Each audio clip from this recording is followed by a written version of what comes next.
Ça va, est-ce qu'on nous entend bien dans le... Est-ce que tout le monde nous entend bien? Je m'entends bien. Oui, Ouais, je a pense. priori, on a un retour. Oui, oui. Bon, super. Bon, Il y top. a, il y a un petit écho. Oui, c'est les... Ah. Ah, Sans les messages. d'accord, ok. Pour les questions. Ouais, je suis contente. Ça veut dire qu'il y a pas mal de personnes qui nous écoutent aujourd'hui. Effectivement, il y avait pas mal d'inscrits pour ce webinaire. Je suis ravie de vous accueillir à ce webinaire dédié au développement de votre activité, comment booster son business. Alors, avec l'environnement actuel, beaucoup d'entrepreneurs souhaitent repenser la communication de leur activité. Certains souhaitent également ne plus être dépendants. Ils veulent créer eux-mêmes leur flux entrant de prospects. L'objectif de ce webinaire est de vous donner des trucs et astuces vous permettant d'optimiser le développement commercial de votre entreprise, de la conception de votre communication à l'automatisation de la gestion de vos prospects.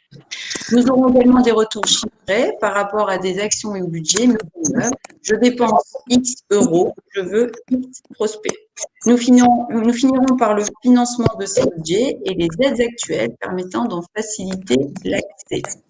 Alors, pour ce faire, on est accompagné de pas mal d'intervenants aujourd'hui. Joseph Campbell, directeur de Campbell & Co, qui a pour objectif d'accompagner les entreprises à générer un flux régulier de prospects qualifiés.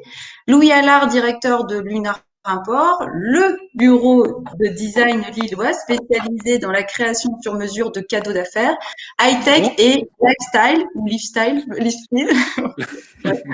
Lifestyle.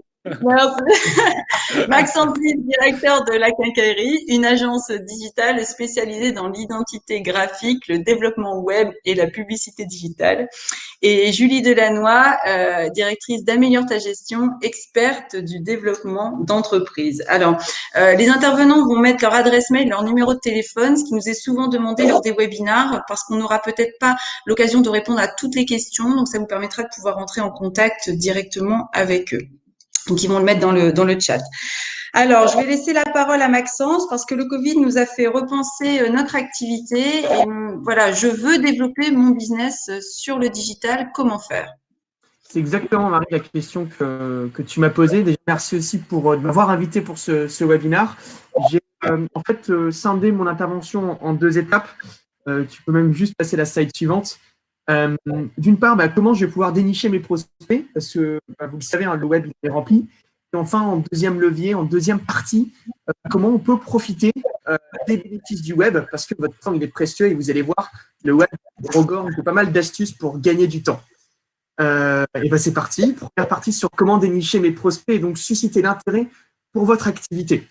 Avant toute chose, la chose de base, Marie, je te laisse passer la slide suivante, c'est d'avoir un site web performant, adapté, parce que 45% des TPE aujourd'hui n'en ont pas. C'est bien dommage. Qu'est-ce que c'est qu'un site web adapté? C'est un site web qui est clair, qui est simple à utiliser, qui est pratique. L'idée, c'est qu'il y ait toutes les informations qui soient à portée de main, avec également des entrées de navigation pertinentes. Ça veut dire qu'en fait, il faut se mettre un petit peu dans la peau d'un visiteur, de votre prospect cible, de votre client cible, et il faut que vous pensiez la manière dont il doit naviguer sur le site pour que vous puissiez lui simplifier la vie en lui mettant à disposition toutes les informations le plus rapidement possible. Ça fait partie en fait des codes de l'user experience, l'UX, donc l'expérience utilisateur sur le site, et également des codes de design qui sont très importants pour avoir un site, d'une part, qui va plaire et qui va répondre à vos besoins et qui va aussi répondre aux enjeux SEO, c'est-à-dire le référencement naturel. Il me semble que Joseph, tu vas également en parler, c'est-à-dire les conditions pour que Google indexe et vous référence sur des requêtes cibles. Oui, déjà enfin, que le site internet il soit un peu agréable, parce que c'est vrai que s'il n'est pas très agréable, si on ne retrouve pas tout de suite ce que l'on cherche, ce que l'on a tapé, ce que l'on recherche, on va switcher en fait, on va pas rester. Exactement. C'est comme sur ton site, Marie, qu'on a réalisé. On a besoin d'une information sur de la comptabilité, sur de la paie, en quelques clics, on peut y avoir accès. Très important, comme ton site, Marie aussi, il faut qu'il soit responsive ou mobile first. Ça veut dire qu'il doit être accessible avec ça et surtout aussi également adapté. Alors, qu'est-ce que ça veut dire mobile first? C'est quand un site est de base pensé pour être d'abord, dans un premier temps, navigable par le téléphone. Et après, on envisage la structure sur un ordinateur classique. Ou c'est-à-dire que du desktop, enfin de l'ordinateur, j'ai une version mobile également adaptée. D'accord, ok. Et alors, Je voulais juste prendre un petit exemple. Je parlais de code du XUI pour avoir un site pertinent et donner la bonne information au bon moment. On a fait le site internet par exemple, du Comptoir Volant, une institution dans le milieu du burger lillois. En fait, ils avaient 3 métiers, le food truck, le restaurant et le traiteur.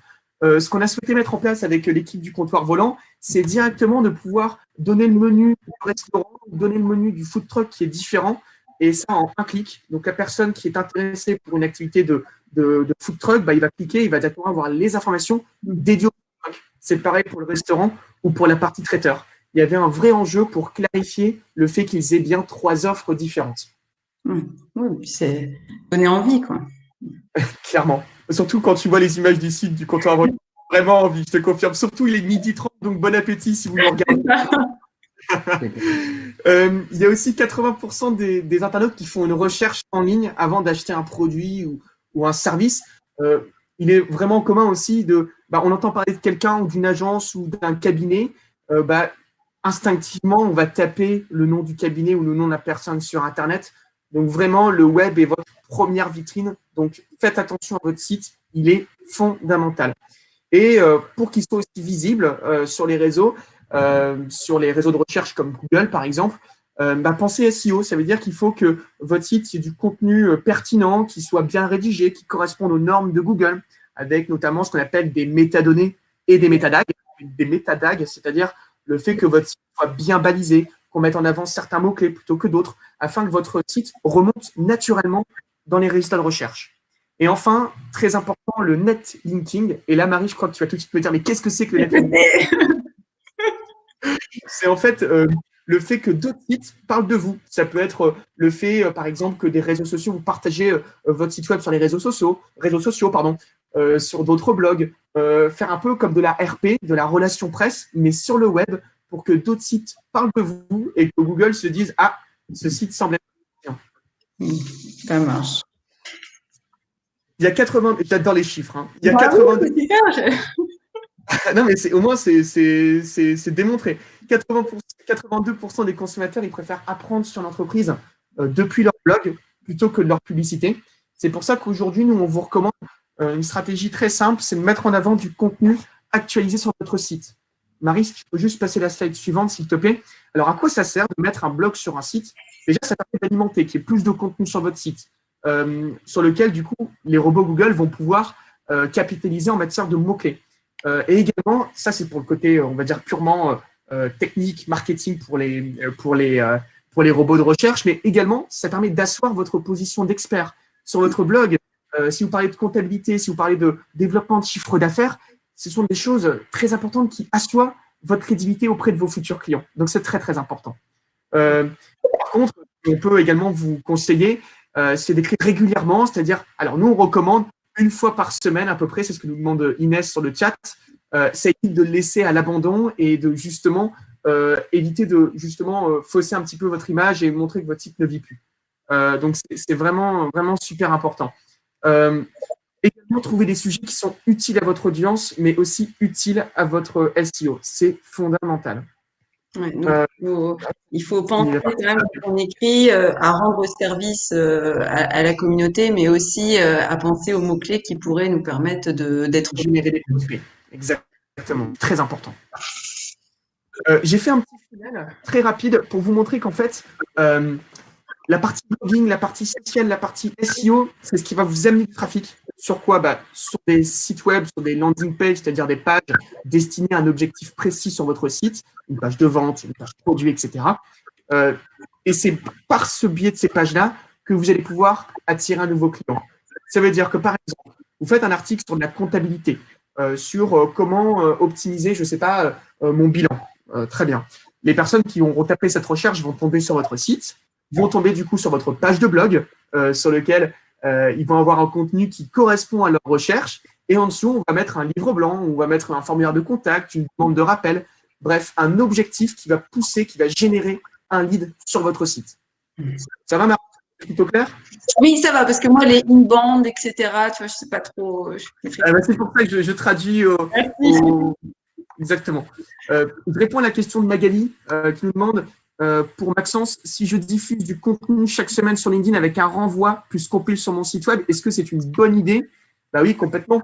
Ça rejoint complètement l'idée du netlinking et de pouvoir propulser du contenu via les réseaux sociaux sur un site web, sur une page spécifique. Moi, je recommande de éviter de rediriger vers votre page d'accueil. Ah, est-ce que vous m'entendez toujours? C'est saccadé, Maxence, un petit peu saccadé.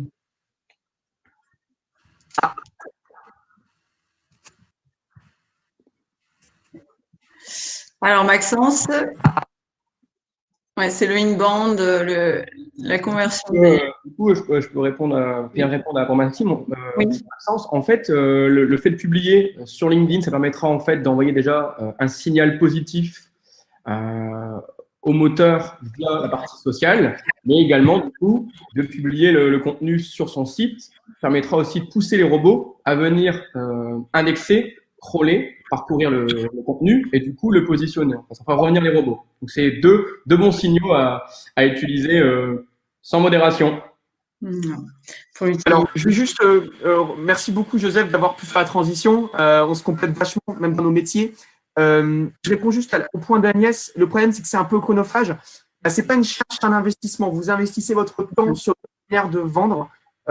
C'est vraiment une logique un petit peu différente. Et puis on le verra après, le coût, l'investissement par rapport au retour sur investissement, on le verra par la suite en fait. Pardon, je ferais juste une petite aparté sur le côté chronophage.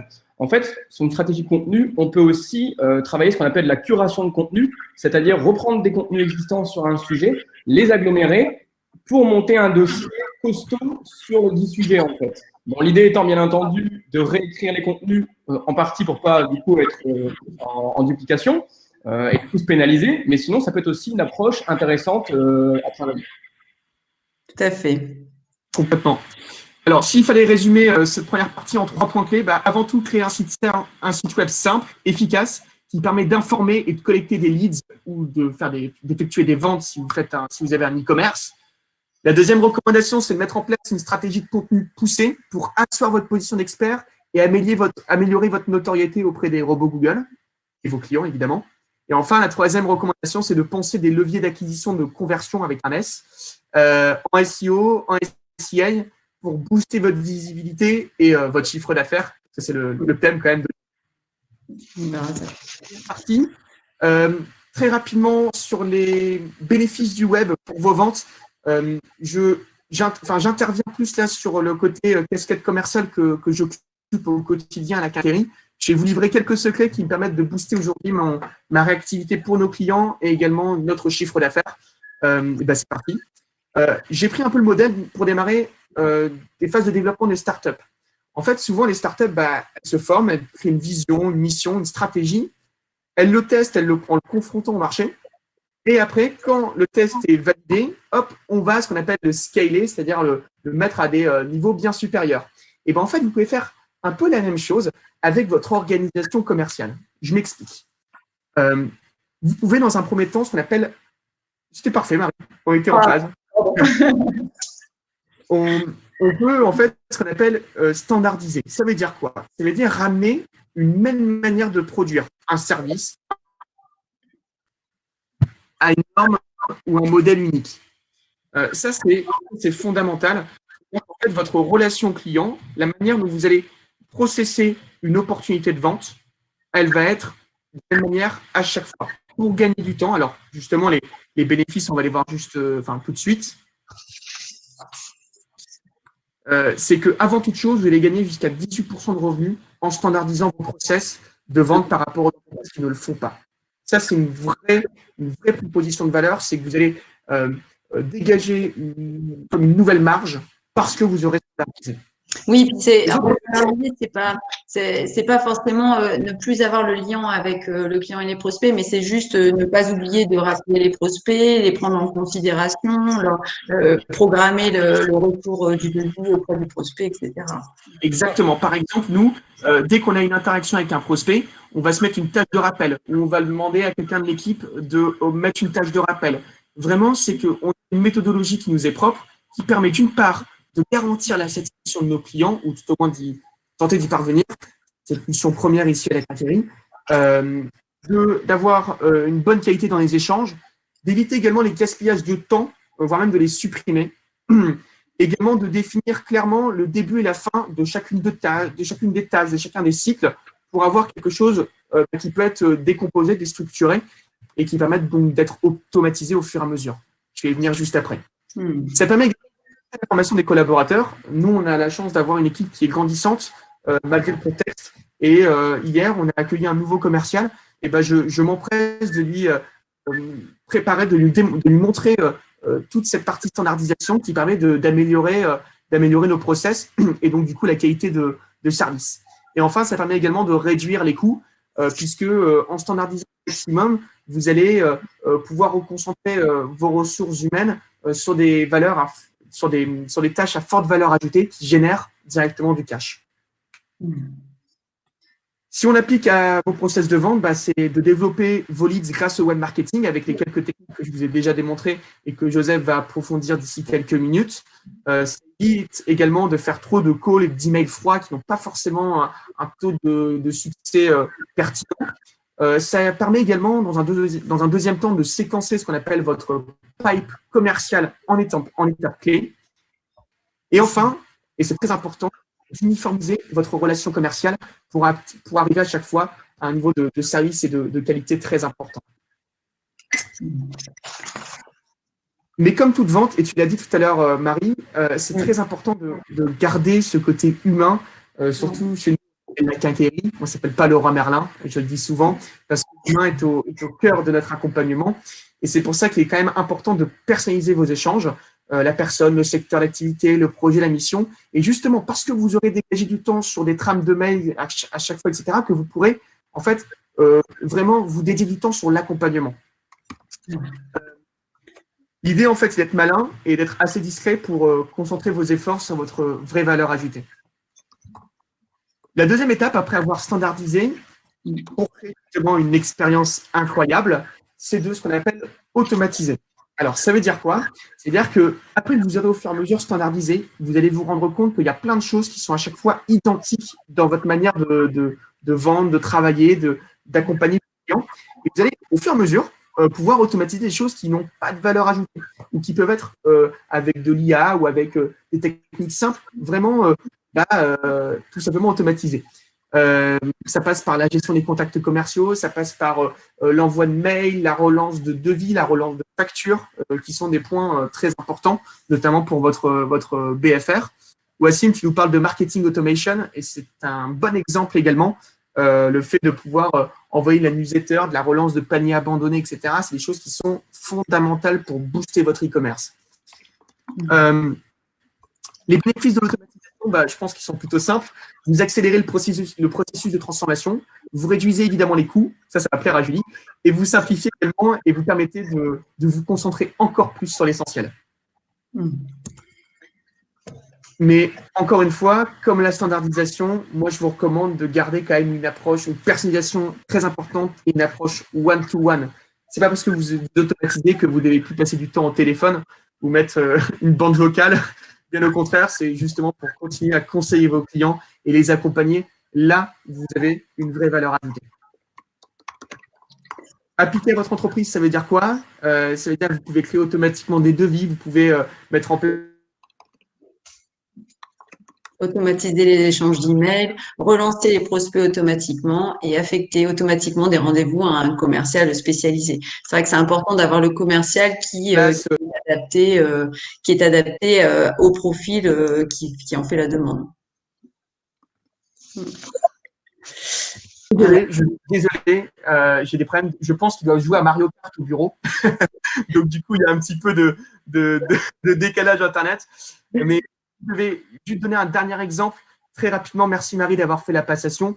Votre site web peut être vraiment comme une plateforme, un support sur lequel vous allez avoir des demandes entrantes, sur lequel il peut y avoir par exemple un typeform, c'est-à-dire un formulaire de contact, qui va automatiquement créer une opportunité de vente sur votre CRM voire même un devis automatisé sur lequel après vous pouvez échanger par téléphone avec votre client, vous concentrer et le conseiller sur votre valeur ajoutée et bien sûr, par votre conséquent, générer du chiffre d'affaires. Alors après, il y a ces solutions-là, il y a aussi des solutions Excel, Google, voilà, il y a d'autres solutions aussi. Le tout, c'est d'être rigoureux dans le suivi, parce qu'après, c'est très désagréable d'entendre, mais j'ai mis en contact avec quelqu'un et la personne me dit, bah oui, mais il m'a pas rappelé. Donc c'est un petit peu, voilà, c'est un peu dommage en fait. Et parfois, en fait, c'est juste qu'il y a un oubli, hein. On est humain, hein. C'est ça, exactement. Ben, merci Voilà, Marie, Marie. pour cette présentation. Alors, après, donc Joseph va démarrer sa présentation. Alors Joseph, j'ai appris un nouveau métier il y a pas si longtemps, c'est Traffic Manager en fait.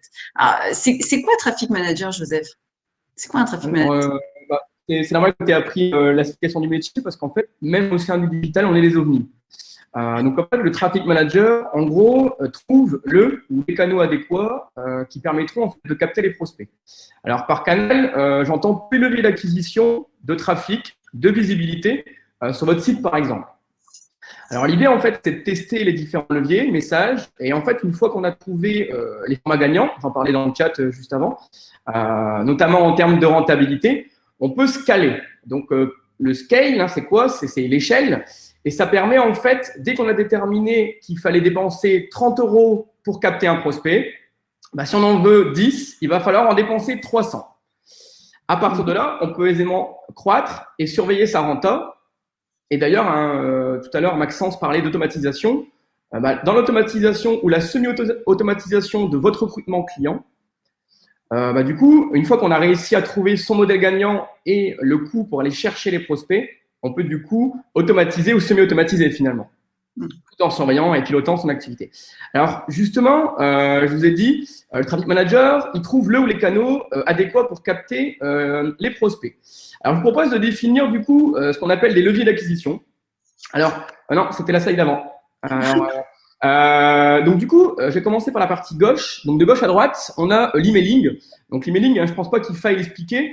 Donc il s'agit soit de constituer une BDD, une base de données avec de nouveaux contacts qualifiés, donc en achat ou en recrutement d'email, auprès desquels on pourra faire finalement la promotion de son offre de service ou de ses produits, si on est e-commerçant. Soit on active sa BDD existante pour développer du coup son chiffre d'affaires moyen par client qu'on peut avoir en portefeuille. Alors, c'est un canal historique, certes, mais par contre, ça fonctionne toujours très bien, que ce soit en B2B ou en B2C. Ensuite, le comparateur de prix, bon, je pense que j'ai pas besoin de les expliquer, hein. On cherche le produit le moins cher du marché ou le service. L'affiliation, alors c'est moins connu. Il s'agit en fait de sites internet, de blogs, d'influenceurs ou tout autre relais finalement qui ferait la promotion en fait de votre offre de service ou de produit. Et en fait, ces personnes qui vous mettent en avant ces services, en fait, ils sont rémunérés à la commission, pardon. Donc du coup, c'est quand même un modèle qui est assez rentable parce que du coup, tant que vous faites pas de vente, vous payez pas du coup vos prescripteurs. Alors juste pour rappeler auprès des auditeurs, en fait, Joseph va utiliser un budget et va assurer un certain flux de prospects par rapport à ce budget. Donc là, en fait, on a toujours le rapport coût d'acquisition du prospect. Donc après, par la suite, on aura des exemples chiffrés de retour sur investissement, en fait, par rapport à ça. Donc l'affiliation en fait partie. Et merci pour la précision, Marie. Et d'ailleurs, il y a Inès sur le chat, a raison. Sur la partie blog de voyage, c'est très utilisé.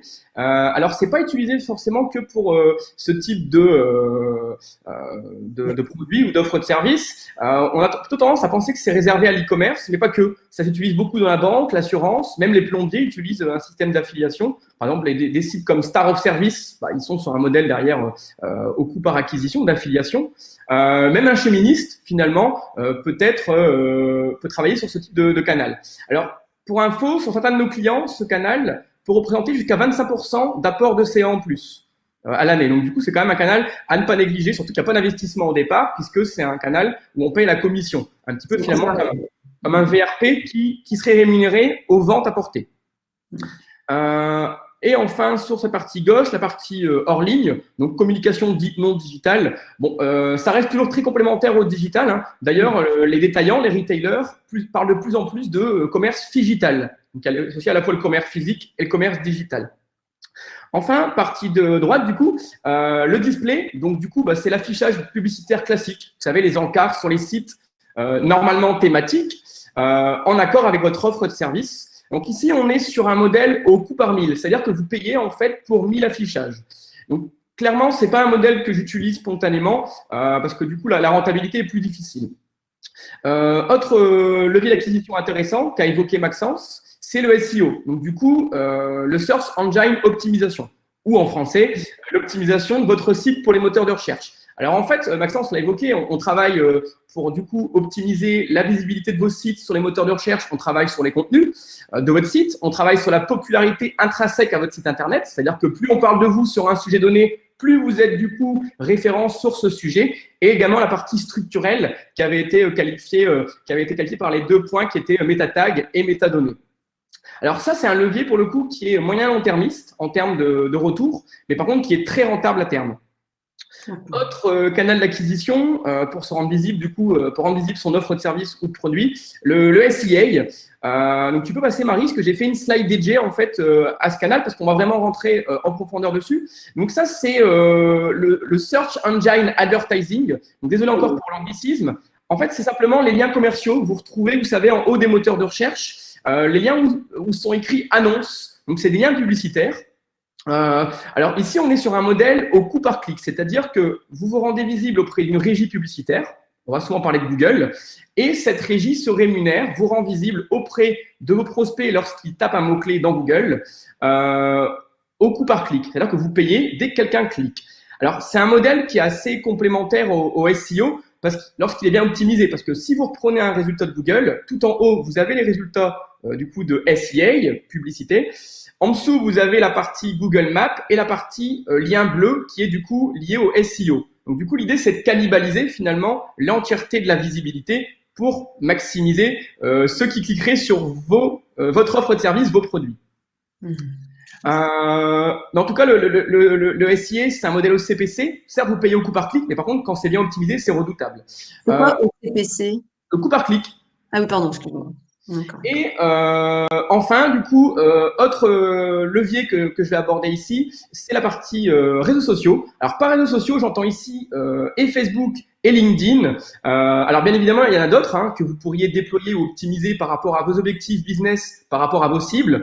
Alors, moi, les réseaux sociaux qu'on va aborder ici, je disais, ce sera Facebook et LinkedIn.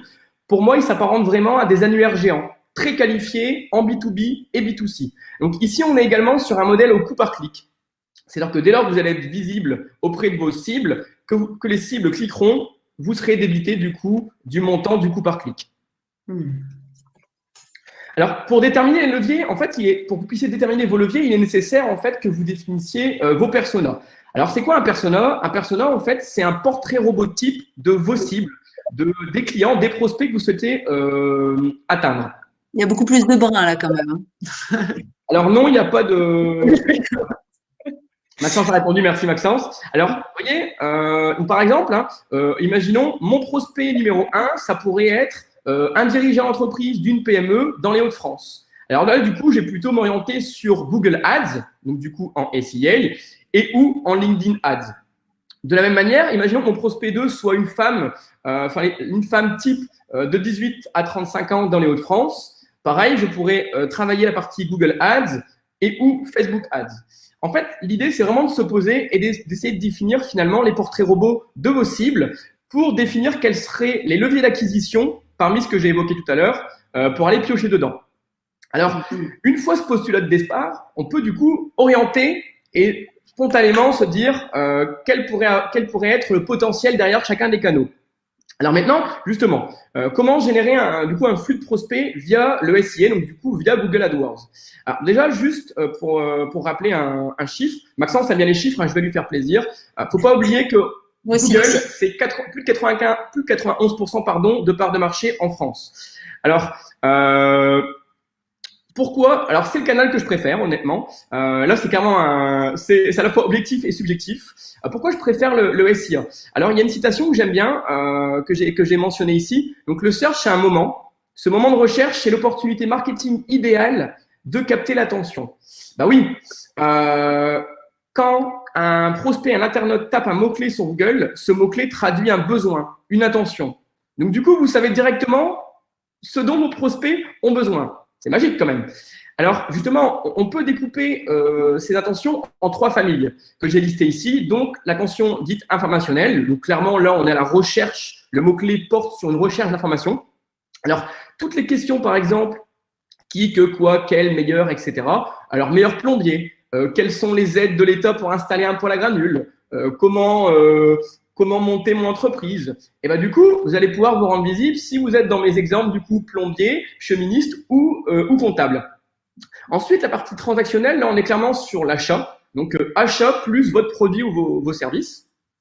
Et les requêtes dites navigationnelles, on est plutôt sur les requêtes donc, dites issues de la navigation. C'est-à-dire que, par exemple, une requête comme Terre d'entrepreneur, c'est une requête navigationnelle. Elle est issue de vos habitudes en termes de navigation. Le Bon Coin, Facebook sont des requêtes dites navigationnelles. Alors, en fait, l'idée, ça va être, tu peux passer la slide Marie, s'il te plaît. L'idée, ça va être en fait de récupérer toutes les recherches qui seraient effectuées par les internautes. Et donc, du coup, quand on récupère ces mots-clés, ces expressions, on peut récupérer les volumes de recherche et les coûts par clic. Donc, finalement, on a à la fois les mots-clés tapés, donc les besoins, les attentions. On a les volumes, donc le potentiel business à aller chercher. Mais on a aussi, du coup, les coûts par clic. Donc, du coup, qu'est-ce que ça va me coûter pour aller les chercher? Alors, l'idée, en fait, c'est de récupérer, de constituer la liste la plus exhaustive qui soit de mots-clés, de les filtrer et de finalement les classer comme je viens de le faire par rapport aux intentions. Parce que forcément, derrière chaque mot-clé, il y a une intention, donc il va falloir que vous proposiez le contenu qui soit adéquat. Alors là, je vous ai mis une liste d'outils en fait qui permettent d'arriver à vos fins. D'ailleurs, je vais mettre les liens des outils dans le chat tout de suite. Merci Joseph. Vous pourrez récupérer dans le chat. Je vais les présenter rapidement. Alors finalement, le premier outil, ça va être mon cerveau. Ah oui, parce qu'en fait, l'idée, c'est de capitaliser sur mon expertise. Je suis expert thématique, je connais mes clients, je connais mes prospects. Donc, je commence par faire un brainstorming de tous les mots-clés possibles qui définissent bien mon offre de service, mes produits, et la manière dont les internautes pourraient les chercher. Je lis cette liste de mots-clés. Ensuite, j'utilise Google contre Google. Vous voyez, sur la droite, on retrouve du coup la suggestion, l'autocomplétion de Google. Je tape un mot-clé, un début de mot-clé. Il me propose du coup toutes les variantes et toutes les expressions connexes.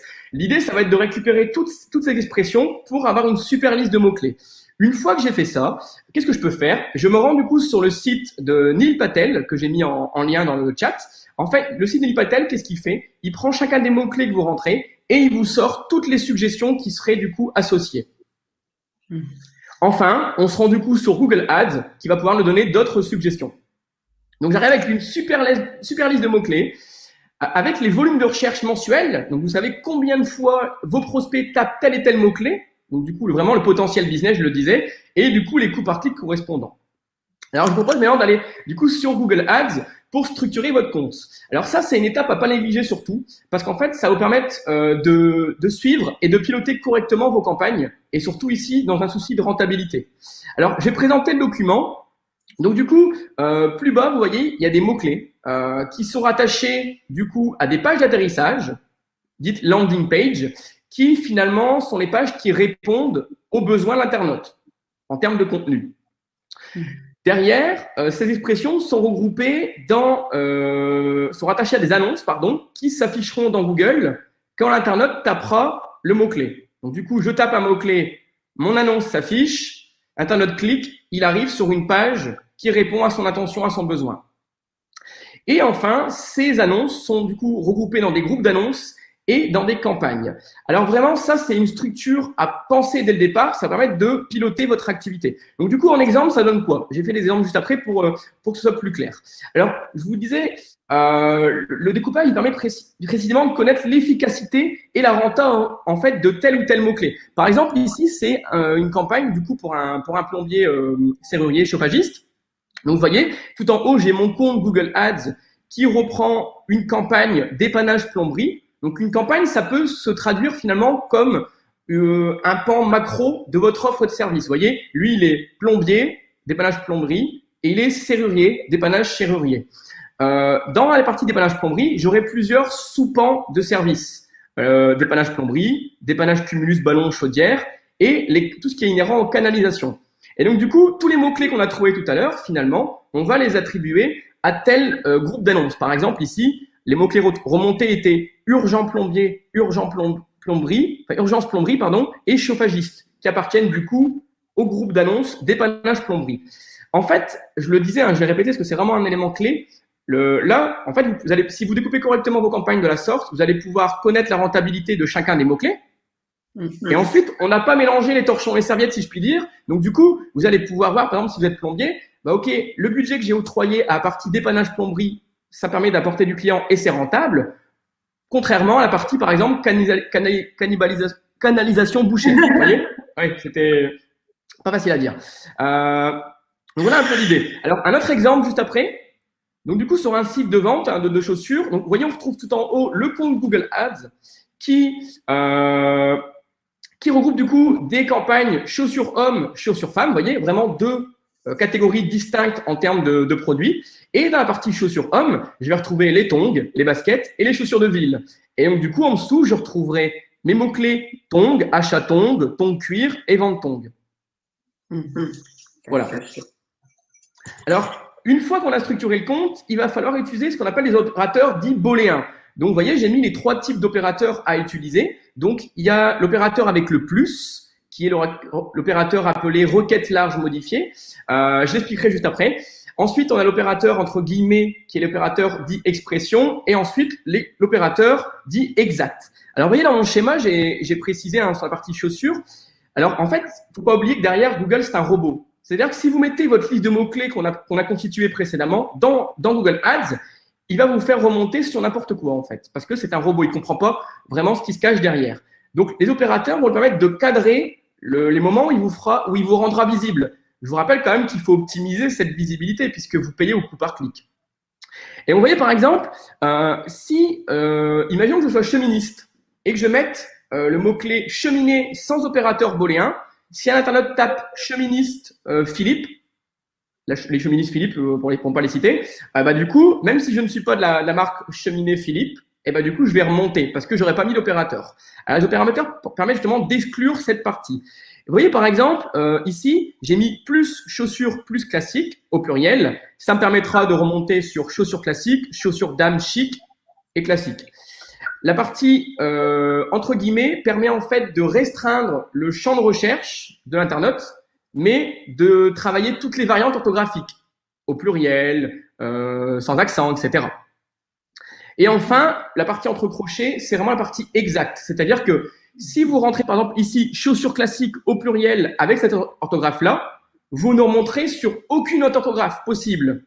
Donc si un internaute tapait chaussures classiques sans S, vous ne remonteriez pas. Donc, l'idée, c'est vraiment de travailler ces 3 pans pour maximiser votre visibilité, je le disais, mais aussi la cadrer pour pas que Google vous fasse remonter sur n'importe quoi. Parce que, par exemple, si vous mettez chaussures sans opérateur, un internaute tape mocassin, vous allez remonter sur mocassin alors que vous ne vendez pas de mocassin. C'est pareil, j'avais un client qui avait fait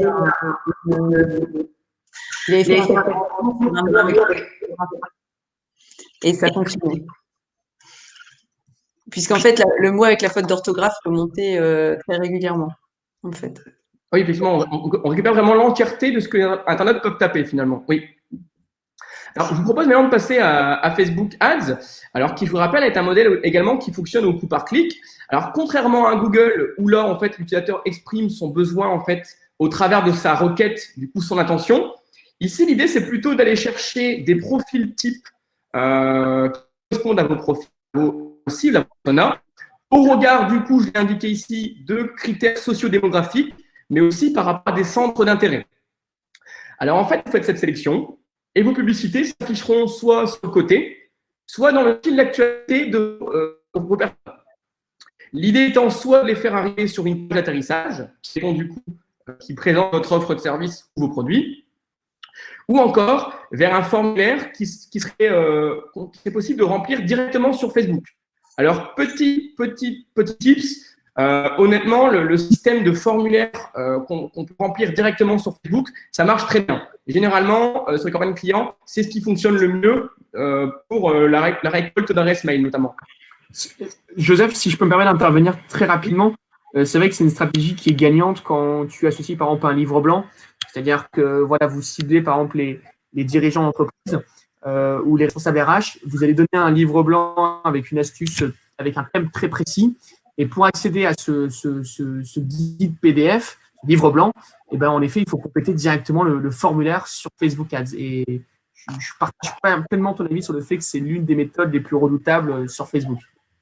Oui, effectivement, même pour les particuliers, hein. Les deux peuvent être ciblés sur Facebook, même si LinkedIn est plus favorable à la partie B2B, mais on peut effectivement, comme tu l'as dit, hein, provoquer l'intérêt par un contenu type livre blanc et derrière le remplissage du formulaire pour obtenir le dit livre blanc. Effectivement, c'est vraiment redoutable. Même un particulier, par exemple, on l'a fait pour une campagne pour un cheministe sur les aides de l'ANA, qui permet de donner des aides de l'État en fait pour les projets d'installation de chauffage, poêle à granules, cheminées, etc. Plutôt que d'aller chercher le client en disant salut, achète mes poêles à granules ou mes cheminées, bah non, on a rédigé un guide qui permet en fait d'obtenir ces aides et de les calculer en fait. Et donc du coup, il téléchargeait ce guide via un formulaire sur Facebook. Effectivement. Merci pour la précision, Maxence. Oui. Et donc du coup, dans un souci, j'avais pas fini, pardon. Dans un souci de rentabilité, en fait, ce qu'on fait, on va tester plusieurs modèles de publicité. C'est-à-dire qu'on va faire des variantes en fait, tant sur le mail que sur les boutons qui incitent à l'action, que sur les pages d'atterrissage ou même sur les critères sociaux qu'on a fait tout à l'heure. Par campagne, en général, on a à peu près entre 200 et 300 variantes de chacune des publicités. En fait, ça permet de trouver le modèle gagnant. Des fois, on est assez surpris par rapport au retour chiffré. C'est-à-dire que par moment, le CPC, le coût par clic et le coût par acquisition du coup sera plus élevé sur mobile pour les moins de 30 ans, avec tel bouton, avec telle image, alors qu'avec telle autre image, il serait plus bas. Et donc, du coup, ça permet en fait d'optimiser vraiment les coûts sur chacun des critères de sélection sur Facebook, critères sociodémographiques, mais aussi par rapport à vos différents pans et offres de services. C'est vrai que c'est magique pour ça. C'est ça. Alors ensuite, pour la partie B2B, moi je travaille effectivement sur Facebook, mais surtout sur la partie LinkedIn. LinkedIn, c'est un annuaire des pros, hein, ni plus ni moins, très qualifié, et on peut cibler du coup nos personas par nom de société, par fonction dans l'entreprise. Je veux cibler le responsable des ventes de telle structure. Je veux cibler le comptable de telle autre. Je veux cibler le community manager de telle autre boîte ou le responsable achat, etc., etc. Ça a la limite finalement que votre imagination. On peut cibler par des compétences également. C'est vraiment redoutable. En fait, tu peux passer s'il te plaît, Marie. Les publicités en fait s'afficheront sur ces différentes formes que je vais pas passer en revue, mais globalement c'est dans les différents espaces qu'on a sur LinkedIn, hein, le fil d'actualité, sur les côtés ou même dans vos messages privés. Et l'idée, hein, c'est quand même, c'est de vous rendre visible auprès de cibles, je disais, mais derrière, de les faire venir soit sur une page d'atterrissage comme pour Facebook, mais aussi de les faire remplir, pourquoi pas, un formulaire sur LinkedIn. Alors, comme pour Facebook, honnêtement, par expérience, on teste toujours une campagne qui amène vers le site et une campagne qui mène vers un formulaire. Les campagnes au formulaire sont toujours, en général, les plus rentables et les plus efficaces. Bah oui, votre prospect n'a pas besoin de sortir de Facebook ou de LinkedIn. Il arrive sur le formulaire, directement dans la plateforme, il le remplit et hop, vous avez du coup le contact à recontacter par la suite. Alors, avoir un site internet, c'est quand même important. Ah bien sûr. Complètement. Pour le SEO. C'est un tout en fait, hein. C'est vraiment un tout, mais c'est vrai que ça c'est pas mal en fait d'être visible sur tous les pans de communication. Et c'est vrai que c'est important d'être aussi visible sur LinkedIn, sur le site internet, sur les salons. Enfin, on verra après avec Louis. Donc c'est vrai que c'est tous des points qui sont très importants. On a vraiment accès à une panel d'outils, de leviers sur lesquels on vient activer pour aller chercher du coup du prospect. Alors du coup, une fois qu'on a paramétré, du coup, je vous la refais, hein, on a défini nos personas. On a défini les canaux sur lesquels nos personas se trouvaient potentiellement. On a fait notre recherche de mots-clés, donc du coup, on a eu des volumes de recherche, donc le potentiel business à aller chercher. On a des coûts par clic. On a cherché des profils types sur Facebook et ou sur LinkedIn. Donc là, c'est parfait. On n'a plus qu'à paramétrer et à lancer. Une fois qu'on a fait ça, il va falloir mesurer. Bah oui, puisque on a évoqué le SEA, on a évoqué LinkedIn et Facebook, pour ne les citer que. Derrière, il va falloir, non, c'était la slide d'avant. En fait, il va falloir finalement traquer. Alors, le tracking, c'est quoi? C'est des, vous voyez, ici, par exemple, sur Facebook, c'est un pixel. c'est un pixel également sur LinkedIn. Et il y a un tracker à mettre, un bout de code à mettre pour la partie Google Ads. En fait, c'est des bouts de code qu'on va insérer sur le site, sur les pages de destination, les fameuses pages d'atterrissage. Et ça va permettre en fait de rattacher le clic sur une annonce quand un internaute a tapé un mot-clé à la visite d'une page. Ça va permettre aussi de rattacher la publication d'une publicité sur LinkedIn, le clic sur cette publicité à la visite d'une page en fait. Et derrière, de remonter finalement, savoir, la personne qui a cliqué sur le mot-clé plombier dépannage par exemple, elle a cliqué sur mon numéro de téléphone, elle m'a appelé, ou elle a demandé un devis, ou elle a fait une demande de contact. Et du coup, ça va permettre de mesurer votre rentabilité. À chaque action marketing, chaque budget publicitaire que vous allez allouer, du coup, vous allez savoir qu'est-ce que vous avez apporté comme business. Alors, tu peux suivre, Marie, s'il te plaît. En fait, du coup, je vous ai mis quelques indicateurs. Donc, il y en a pléthore. Honnêtement, on adore les chiffres, on adore les indicateurs.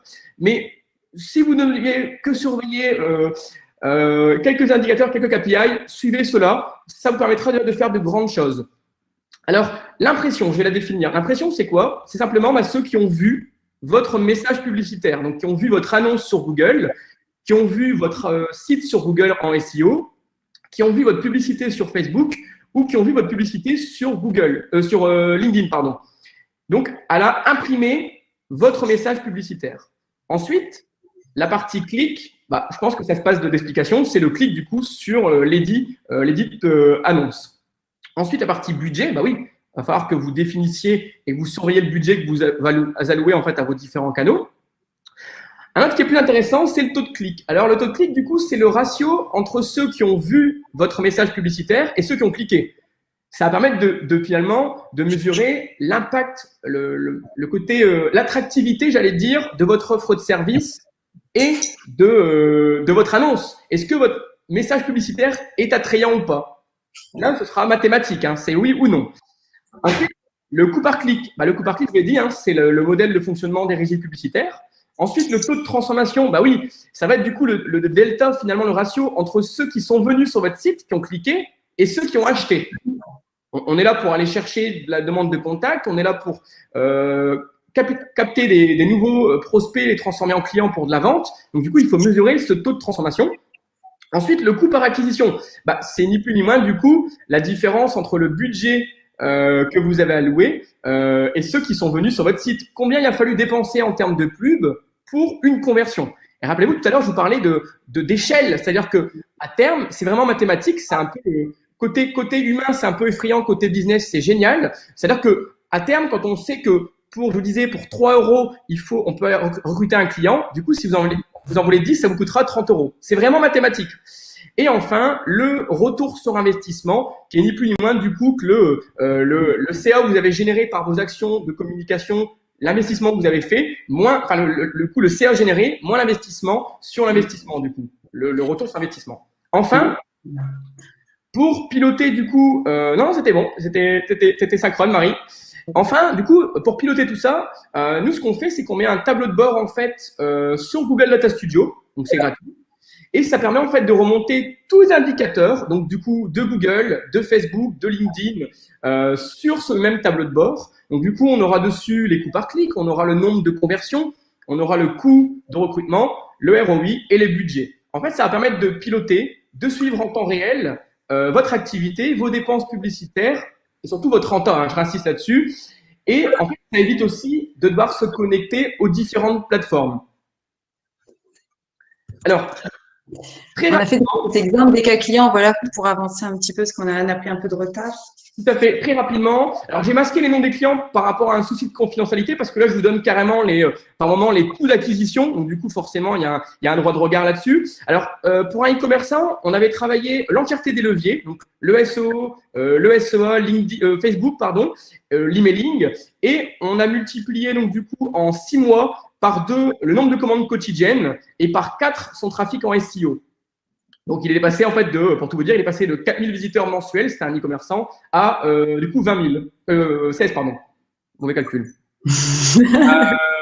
Ensuite, la partie, un autre client qui fait la sous-traitance de téléprospection. C'est-à-dire qu'ils ont des équipes en offshore de téléprospecteurs. Et du coup, les forces de vente peuvent délocaliser une partie de leur téléprospection, de leur phoning. Là, on a fait une campagne sur Google Ads et sur LinkedIn. Taux de conversion 5,26. C'est très bon. Il faut savoir que le taux de conversion moyen en e-commerce pour la partie B2C est plutôt de 2 à 3%. 3%, c'est plutôt Amazon. Derrière, le coût d'acquisition est de 28,77 €. C'est-à-dire que tous les 28,77 € de publicité dépensée, il a un nouveau contact entrant pour transformer derrière. Alors, je me souviens plus du panier moyen, mais sous-traiter une force commerciale à plein temps tous les mois, on n'est pas sur un panier moyen à 100 €. Vous voyez, je pense qu'on est plutôt en plusieurs milliers de K euros. Ensuite, donc la rentabilité est bien sûr au rendez-vous. Ensuite, slide suivante. On travaillait avec quelqu'un qui travaille du coup sur toute la partie bâtiment et industrie, BTP et industrie. On a travaillé Google Ads, LinkedIn Ads. Donc, du coup, pareil, on fait un 4,43 taux de conversion et tous les 102 € 94, on lui amène un nouveau client. Alors lui, son panier moyen est très très élevé en fait. Par exemple, il va aller nettoyer l'intérieur d'un silo. Il va aller faire la couverture, le bardage de bâtiments. Donc forcément, pareil, on est sur plusieurs dizaines de milliers d'euros par nouveau client capté du coup. Alors pour 100 € de recrutement, c'est très très rentable. Julie pourra ne peut que attester ce que j'évoque. Ensuite, le dernier cas client intéressant, enfin avant-dernier je pense, plombier chauffagiste, Google Ads SEO, taux de conversion 3,36, coût d'acquisition 72,18 €. Alors pareil, encore une fois, le panier moyen de ce professionnel, on est sur du changement de porte, on est sur l'ouverture de serrure le dimanche soir, on est facilement sur du 200, 350 € de panier moyen. Donc, du coup, encore une fois, la rentabilité est au rendez-vous. Le dernier cas client, et après, j'aurai terminé. Un cheministe, Google Ads, Facebook Ads. Donc là, pareil, sur un projet de cheminée pour les granules, le panier moyen est de 10 000 €, entre 5 et 10 000 €. Donc là, lui, taux de conversion 2,57%. Et derrière, coût d'acquisition 36,27 €. Donc, qui est excellent. Et enfin, un avocat, je ne peux pas donner la thématique parce que si vous la recherchez, vous allez la trouver. Avocat, donc du coup, taux de conversion 10%, 90. Derrière, coût de recrutement 14,19 €. Tous les 14 on lui amène un nouveau client à cette avocate. C'est pour ça, c'est un peu l'intérêt des choses, c'est de rendre variable un peu les coûts que l'on met nous, on met des coûts dans un prévisionnel, mais on se dit que si on injecte autant en communication, on va pouvoir développer le chiffre d'affaires. Alors après, on a plusieurs vecteurs. La règle du 1 tiers, 1 tiers, 1 tiers est quand même assez intéressante. C'est d'avoir tous des vecteurs de communication, que ce soit digitaux, SEO, SIA, donc du traffic management, mais aussi l'expérience client est aussi un levier de croissance. Hein, Louis? Exactement. Alors, on a beaucoup parlé de digital, on a beaucoup parlé de prospects. Moi, j'ai plutôt axé sur des cas concrets terrain et travailler plutôt autour de ses clients que d'aller faire de l'acquisition de prospects. Je vais l'amener sur 3 points différents. Donc, après, comme l'a dit Joseph et Maxence, l'investissement en communication et en digital n'est pas complètement différent de l'investissement sur de l'expérience client. Au contraire, on parlait du digital tout à l'heure, les deux sont liés. Moi, je vais le tourner sur 3 points. La stratégie à adopter, l'expérience client à mettre en place, et ensuite, je terminerai sur une partie cadeau d'affaires, l'importance du cadeau d'affaires encore plus aujourd'hui qu'il y a quelques mois pour fidéliser ses clients. La première, c'est ne vendez pas, créez des relations. Je l'ai illustré avec Donald et notre Manu qui jouent à ce jeu-là régulièrement, ce jeu diplomatique, pour derrière se vendre des Boeing et des Airbus. Il y a un vrai intérêt aujourd'hui d'avoir une stratégie de relationnel fort avec des clients qui ont déjà acheté chez vous, qui connaissent votre activité, qui connaissent l'entreprise, mais sur lesquels vous pouvez capitaliser et optimiser les ventes. Aujourd'hui, il y a un constat qui est clair, c'est qu'avec le Covid, tous les salons professionnels sont en grande partie, en tout cas, reportés ou annulés. C'est aussi compliqué d'aller chercher des rendez-vous chez de nouveaux prospects. Donc, cibler, prospecter et convertir, c'est beaucoup plus énergivore que ça ne l'était auparavant. Du coup, nous, la stratégie qu'on a mis en place chez nous et qu'on recommande à nos clients, c'est de capitaliser sur vos propres clients qui sont déjà chez vous, avec une méthode très simple, de rentrer dans votre CRM l'ensemble de vos clients, le chiffre d'affaires que vous avez réalisé avec eux l'année passée et le chiffre d'affaires que vous ambitionnez de réaliser cette année. Et une fois que vous avez fait ça, de pouvoir commencer à lister les techniques ou en tout cas les choses à développer qui vous permettront d'aller chercher ce chiffre d'affaires avec chacun de ces clients. Moi, je vais vous donner un exemple très concret qu'on a fait en interne. On travaille beaucoup avec des clubs de sport pro, Ligue 1 et Top 14, avec qui on fait des cadeaux loges VIP qui sont offerts pendant les matchs. Jusqu'à présent, avec eux, on réalisait 4 à 5 matchs sur une saison de 15 matchs. Avec cette méthode, on a commencé à réfléchir à de nouveaux produits, de nouveaux temps forts pour les faire venir et réfléchir avec eux sur comment on pouvait répondre à leurs besoins sur la totalité des matchs qu'ils géraient pendant la saison. Et là, on voit le retour sur l'investissement stratégique, en tout cas sur les dernières semaines, où on est en train, avec certains d'entre eux, de signer la totalité des matchs de la saison. Donc moi, ce que je recommande, c'est au lieu d'aller dépenser de l'énergie à aller chercher de nouveaux clients, c'est de capitaliser sur ceux qui vous font déjà confiance, et c'est de vous donner les moyens d'optimiser le chiffre d'affaires qui est réalisé avec eux. Le deuxième point, du coup, ça va être vraiment l'expérience client. On a tous de la concurrence, on est tous sur des marchés concurrentiels, on a tous des offres qui se ressemblent plus ou moins, et donc le relationnel va être vachement important. Nous, ce que l'on a essayé de faire, c'est de créer une expérience autour de notre showroom, puisqu'on est dans le produit, donc c'est facilité. Mais chacun d'entre vous, vous pouvez l'adapter par rapport à votre secteur d'activité, que ce soit du service ou du produit.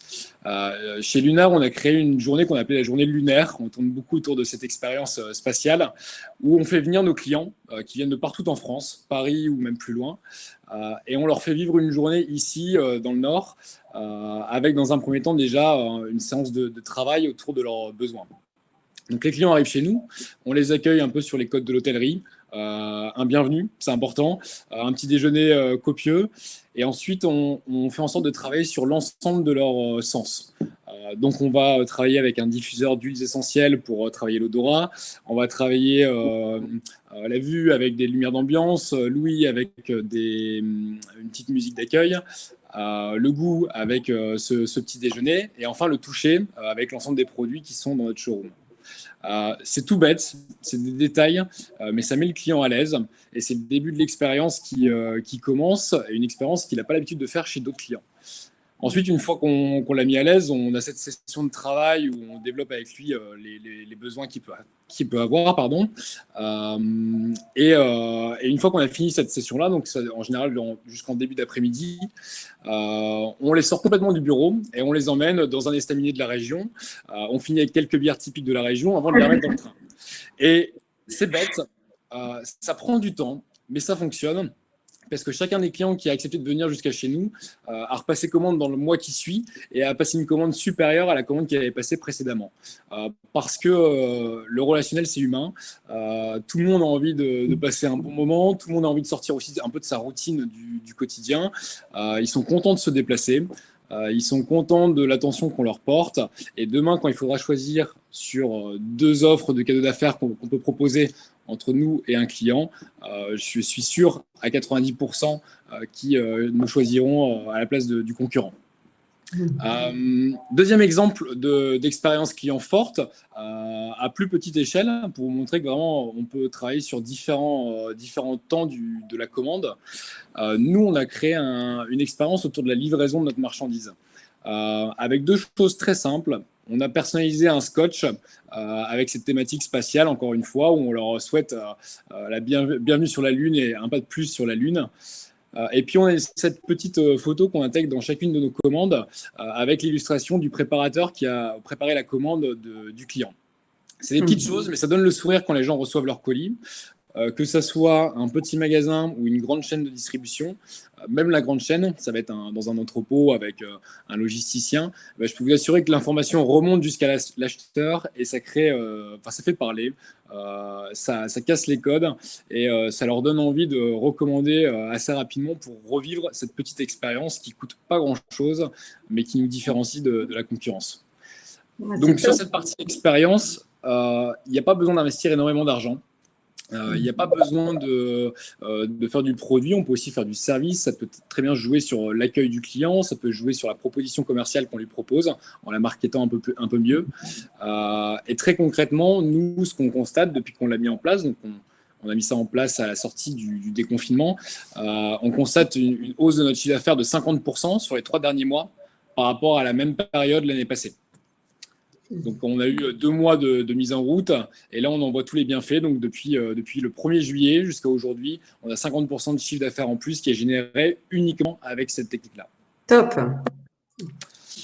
Alors ensuite, bien sûr, dans ce concept d'expérience client, on finit toujours avec un cadeau. Alors, le cadeau d'affaires, c'est le genre de problématique qu'on se refuse de faire jusqu'à temps qu'on se rende compte que notre concurrent le fait et le fait bien. Nous, on a eu cette expérience aussi parce qu'on a démarré le cadeau d'affaires il y a 2 ans, mais notre activité initiale, c'est vraiment du retail. Et pendant quelques mois, en fait, on était en concurrence avec un de nos concurrents qui vendait à peu près le même produit, mais moins qualitatif et plus cher, mais qui le vendait mieux que nous. Et je me suis posé la question pendant plusieurs mois ce qui faisait la différence entre son offre et la mienne.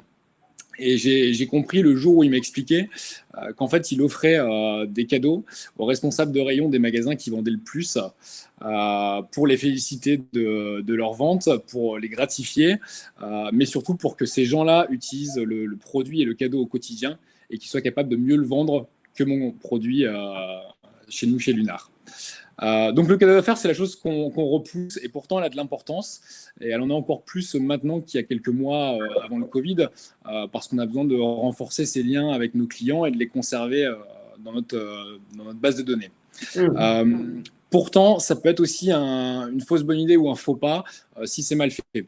C'est-à-dire que on demande souvent, nous, quand on arrive en rendez-vous client aux gens qui sont autour de la table, qui parmi vous a déjà reçu un stylo publicitaire. Vous avez 9 personnes sur 10 qui lèvent la main. Tout de suite après, on leur demande mais qui parmi vous est capable de me donner le nom de la marque sur le stylo publicitaire? 1 personne sur 10. Pourquoi? Parce que ça n'a aucun impact, aucun intérêt, et c'est de l'argent qui est jeté par les fenêtres et qui est gaspillé. Je vous ai listé un petit peu les 3 petits points importants pour un cadeau d'affaires réussi. Alors, si tu peux juste revenir en arrière, Marie. Un cadeau d'affaires réussi. Le principal, c'est que le cadeau ait un sens par rapport à votre activité. Vous développez des problématiques RSE sur lesquelles vous communiquez, essayez de travailler sur un produit éco-responsable. Vous distribuez énormément de documents, de liasses à vos clients, essayez de travailler sur un support qui vous permettra de les distribuer et de marquer le coup. Vous êtes régulièrement en déplacement ou vos clients sont régulièrement en déplacement, travaillez sur un produit autour de la mobilité. D'une part parce que comme j'ai listé sur le second point, il sera utile pour votre client. Et en plus de ça, il y aura un vrai lien avec votre activité, contrairement à du post-it, du stylo, du parapluie qu'on a déjà vu et revu. Le dernier point qui est important, c'est qu'il faut que ce cadeau il véhicule positivement l'image de votre entreprise. Et pour ça, il faut qu'il soit sexy, lifestyle, et que les gens en fait le recommandent et soient fiers de le montrer, de l'utiliser le week-end en famille, de l'utiliser le week-end au stade ou sur des repas en amis. Enfin, dernière chose, il faut que votre cadeau, vous soyez fiers de l'offrir parce que l'acte d'offrir, il est important. Et si vous n'êtes pas fier de ce que vous offrez, ça va se ressentir. Vous allez vous cacher, vous allez l'envoyer par la poste et vous allez perdre en fait tout le côté relationnel qu'on essaye de tisser avec ce type de technique. J'ai mis un petit warning sur les cadeaux consommables, je pense au champagne et au chocolat. C'est des bons cadeaux qui font relativement plaisir quand vous les offrez. Malheureusement, ils font plaisir qu'à la personne à qui vous les offrez parce qu'une fois qu'il l'a bu, il ne fait plus la promotion de votre boîte. Donc, niveau visibilité, il n'y a plus trop d'intérêt. En plus de ça, c'est souvent des choses qui prennent de la place à stocker et qui ont des dates de péremption. Donc, en termes d'investissement, vous êtes obligé de les distribuer plus rapidement que ce que vous auriez prévu de faire et ça peut avoir un peu un retour sur investissement négatif. Négatif, ouais. Donc, alors, qu'est-ce qu'on peut conseiller? Des idées de cadeaux. Voilà, des idées de cadeaux. Je vous ai mis quelques cas concrets. La première, c'est une pochette d'ordinateur en éco-feutre où on peut aussi utiliser en porte-document que notre client a acheté à 11 € pièce. C'est un client qui fait des abonnements autour d'une trentaine d'euros qui sont en général sur un minimum de 12 mois. Donc, dès le premier mois, en fait, il était rentable sur son investissement. À côté, vous avez un câble de chargeur pour smartphone qui est compatible sur tous les téléphones qu'on a fait pour un groupe de concessions automobiles qui est offert à la remise du véhicule. Donc, une voiture de vendue, on va dire, autour de 40-50 000 euros. Le câble coûte 8 € pièce à chaque fois qu'il est offert. Donc, c'est pareil, là, en termes d'investissement, c'est plutôt léger. Enfin, le dernier, c'est une enceinte Bluetooth et waterproof qui a été offerte par une société à ses salariés. Là, l'idée, c'était de leur faire un beau cadeau qui allait être utilisé le week-end entre amis et qui allait surtout permettre de valoriser l'entreprise, de renforcer le rattachement, le sentiment plutôt d'appartenance du salarié à son entreprise et de booster les équipes pour le retour de vacances, faire en sorte qu'ils soient tous investis à 100% dans leur mission. Et Louis, excuse-moi, j'ai une question. Ça, c'est des cadeaux que vous faites vous-même, Ça, c'est ça c'est que vous les vendez 3-4 chez clients Binara? qu'on a fait, exactement. Nous, on est vraiment sur toute la partie accessoires high-tech, donc avec beaucoup de pochettes d'ordinateurs, des enceintes, des câbles de chargeur, des clés USB avec de la création de moules uniques. On essaye vraiment de faire des produits sur mesure pour chaque client, à partir de 100 pièces. Donc, vous conseillez et en plus, vous C'est ça, produisez, exactement. On travaille avec Je comprends 7 usines différentes qui sont nos partenaires directs. Et nous, on intervient vraiment comme bureau de design pour essayer de faire un produit sur mesure pour le client qui soit à coup sûr différent d'une boîte concurrente ou voisine. Ok. Et je finis du coup sur un dernier point qui est important. Alors, je pense que tu peux passer la slide, Marie. C'est que certes, c'est un investissement, mais finalement, c'est un investissement que vous ne donnerez pas à l'État. Puisque d'une part, vous pouvez récolter la TVA sur chaque cadeau que vous offrez, tant qu'il reste inférieur à 69 €. Et en plus de ça, c'est défiscalisable. Donc, au lieu de donner votre argent à l'État, investissez-le dans vos clients, renforcez ce relationnel que vous avez avec eux parce que ça fonctionne. Et on en a encore plus besoin aujourd'hui qu'avant que le Covid nous touche malheureusement. Top.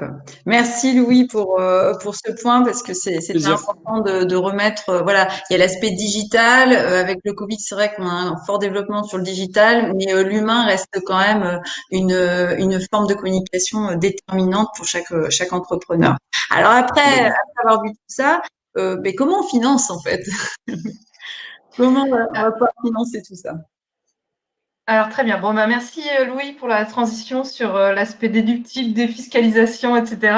C'est une bonne transition pour le prévisionnel. Du coup, effectivement, c'est un investissement. Investir pour booster son chiffre d'affaires, ça se prévoit. Qui dit prévision, dit prévisionnel.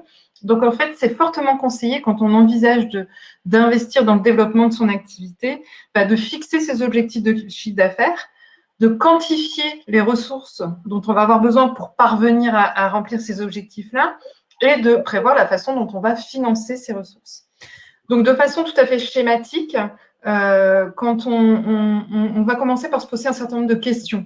Comment généralement par se poser la question de savoir comment, si tu veux bien juste revenir, quels sont les besoins en termes d'investissement? Quels sont mes besoins pour parvenir à mes objectifs?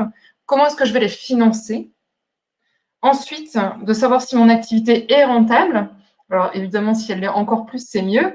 Je vous ai entendu parler tout à l'heure de scale, d'automatisation, de standardisation. Ça participe aussi à tout ça. Hein.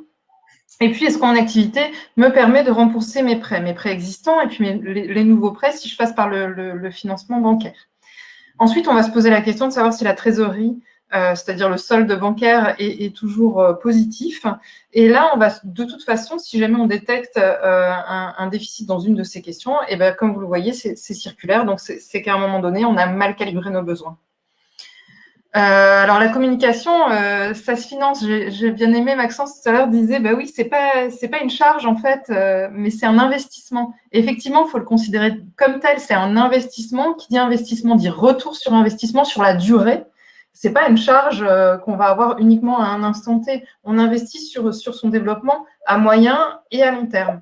Donc, effectivement, là, on peut solliciter la banque pour la faire participer au financement de ce programme d'investissement, ce programme de développement de son activité. Et l'intérêt premier pour vous d'aller présenter ce programme d'investissement, c'est de ne pas grever la trésorerie de votre entreprise. Alors, comment on va présenter cette demande aux financeurs? Alors, comment on va présenter cette demande aux financeurs? Vous allez la présenter comme un vrai projet de développement d'entreprise avec des investissements. Alors là, j'ai essayé de faire simple. J'ai juste mis un budget, une enveloppe d'investissement de développement de chiffre d'affaires.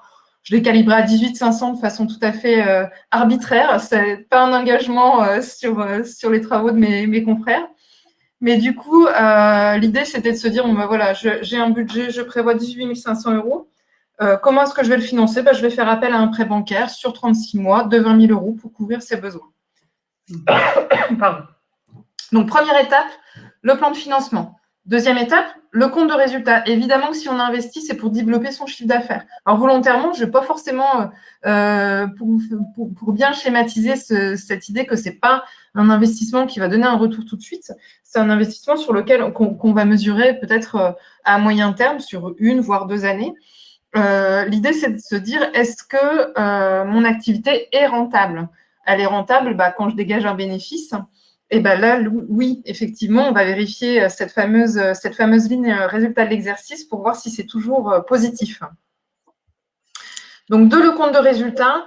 3, la CAF, la capacité d'autofinancement. Alors, ça signifie quoi tout ça? L'idée, c'est de se dire, OK, je suis rentable, mais j'ai souscrit de nouveaux prêts, des emprunts. Est-ce que je suis en mesure de les rembourser? Donc, est-ce que la rentabilité qui est dégagée par mon activité, cette nouvelle rentabilité, me permet de faire face au remboursement des prêts? Donc là, dans notre cas, tout est bon. Dans notre cas, on est bon. Et ensuite, la trésorerie, c'est la 4e étape à jamais négliger, la trésorerie. Est-ce que dans tout développement d'activité, on va avoir des besoins mesurables et certains le sont un petit peu moins? Je développe mon activité, donc je vais peut-être augmenter mon BFR, c'est-à-dire mon besoin de trésorerie. Et ça, il faut savoir le mesurer et le vérifier.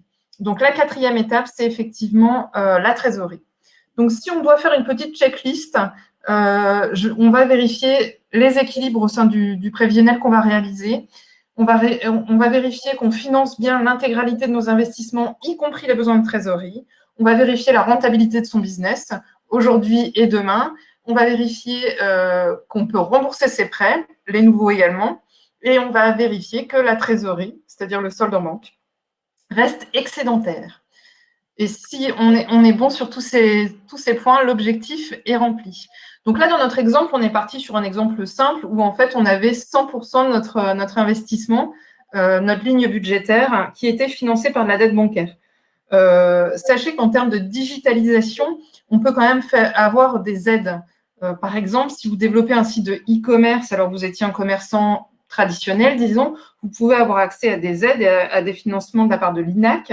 Vous pouvez aussi être accompagné dans cette démarche de digitalisation par la CCI, par la Chambre des métiers. On entend aussi parler, dans le cadre du rebond suite au Covid, d'aides qui peuvent vous être apportées. Je fais référence, par exemple, aux aides locales avec initiative qui vont vous aider justement à financer ce type d'investissement, que ce soit des cadeaux, que ce soit du web marketing, que ce soit une refonte de site. Donc là, effectivement, on peut avoir accès pas uniquement à du financement bancaire, mais aussi à des aides ou à des financements alternatifs. Mais d'ailleurs, je pense que tu as un lien que tu peux peut-être partager. Je vais tout de suite vous mettre l'ensemble des liens auxquels j'ai fait référence. Ouais, super. En tout cas, je remercie Julie pour ces explications et puis pour le déroulé des aides que vous retrouvez dans le chat. Alors, j'étais accompagnée aujourd'hui de Joseph Campbell, Louis Allard, Maxence Viz et Julie Delannoy. Ils ont mis au démarrage dans le chat leur numéro de téléphone, leur adresse mail. On n'a peut-être pas forcément pu répondre à toutes les questions ou aux questions que vous vous posez, mais que vous n'avez pas osé mettre dans le chat. Donc, n'hésitez pas à les appeler. Ils sont à votre disposition et ils sont très ouverts pour échanger avec vous. Voilà. Merci et bonne journée. À bientôt. Au revoir. Super, merci Marie. Merci.